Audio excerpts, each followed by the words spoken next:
Hello everybody and welcome to the 412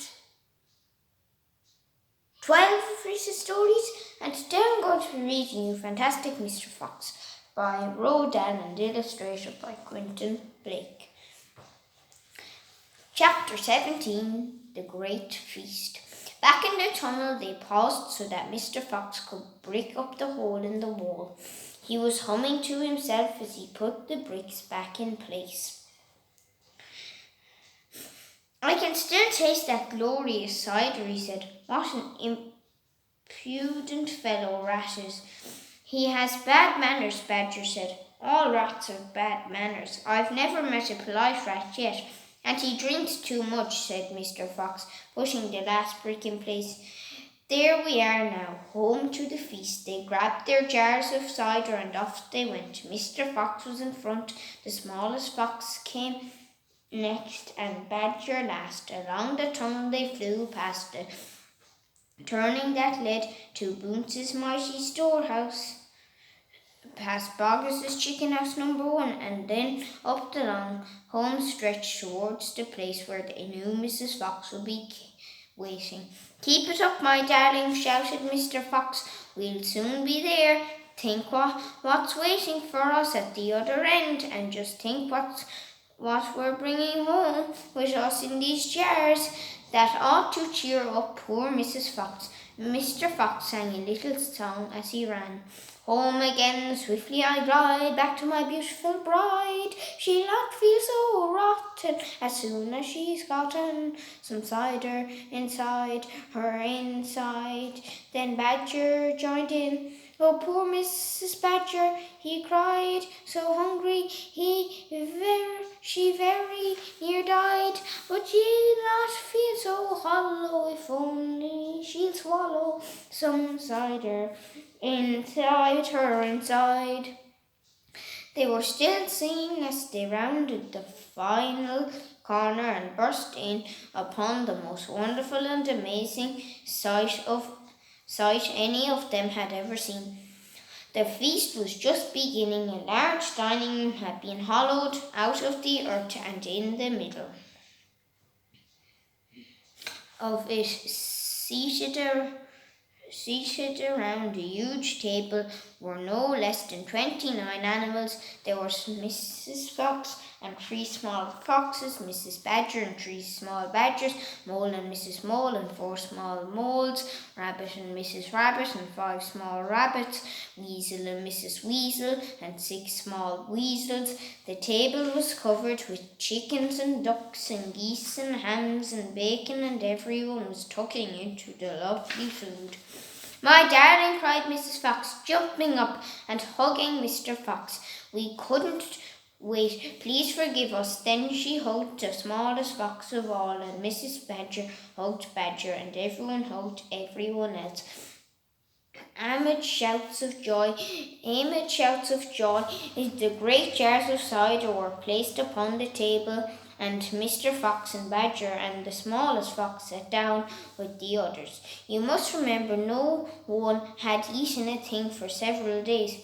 They were ravenous, so for a while there was no conversation at all. There was only the sound of crunching and chewing as the animals attacked the succulent food. At last Badger stood up. He raised his glass of cider and called out, "A toast! I want you all to stand and drink a toast to our dear friend who has saved our lives this day, Mr. Fox." To Mr. Fox they all shouted, standing up and raising their glasses to Mr. Fox. "Long may he live!" Then Mrs. Fox got shyly to her feet and said, "I don't want to make a speech. I just want to say one thing, and it is this. My husband is a fantastic fox." Everyone clapped and cheered, and Mr. Fox himself stood up.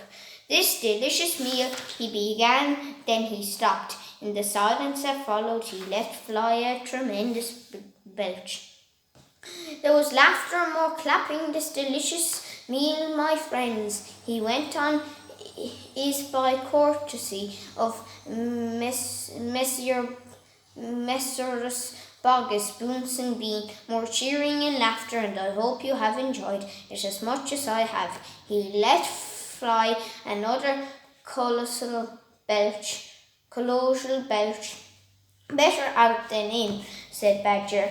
Thank you, said Mr. Fox, grinning hugely. But now, my friends, let us be serious. Let us think of tomorrow and the next day and the days after that. If we go out, we will be killed. Right, right, they shouted. We'll be shot before we've gone a yard, said Badger. Exactly, said Mr. Fox. But who wants to go out anyway? Let me ask you that. We are all diggers, every one of us. We hate the outside. The outside is full of enemies. We only go out because we have to get food for our families. But now, my friends, we have an entirely new setup. We have a safe tunnel leading to 3 of the finest stores in the world. We do indeed, said Badger. I've seen them.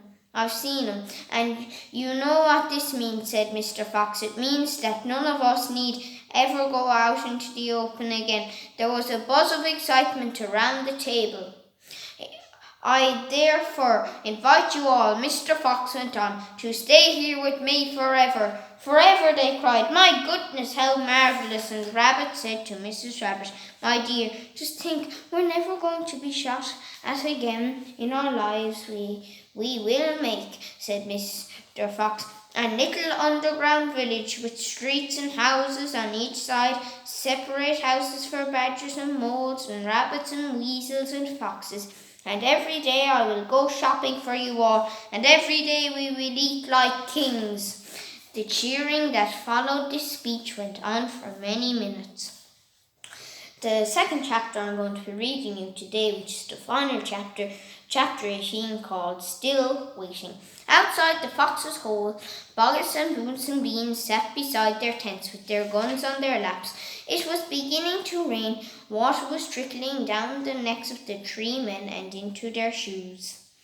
He won't stay down there much longer now, Bogus said.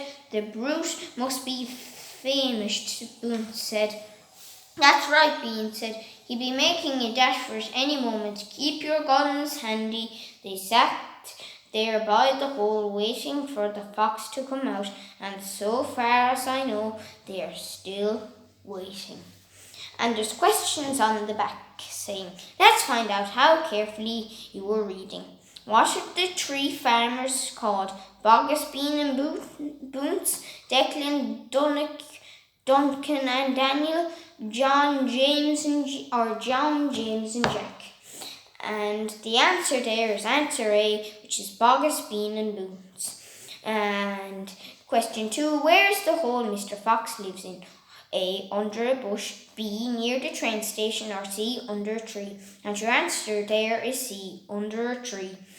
Question 3, when the 3 farmers shoot at him, what does Mr. Fox lose? A, his jacket, B, his tail, or C, his eye. And the answer there is B, his tail. Question 4, how many jars of cider does Mabel take from the cellar? A, 2, B, 3, or C, 5. And your answer there is A, 2. How many children does Mr. Fox have? A, 2, B, 3, or C, 4. And your answer there is C, 4. The end. I hope you enjoyed that wonderful, lovely book, and I've finished it now. So I'll be reading you a different story tomorrow. So enjoy the rest of your day, everybody. And I guess I will see you all tomorrow for day 413 of Rhys's stories. So bye, everybody. Good luck.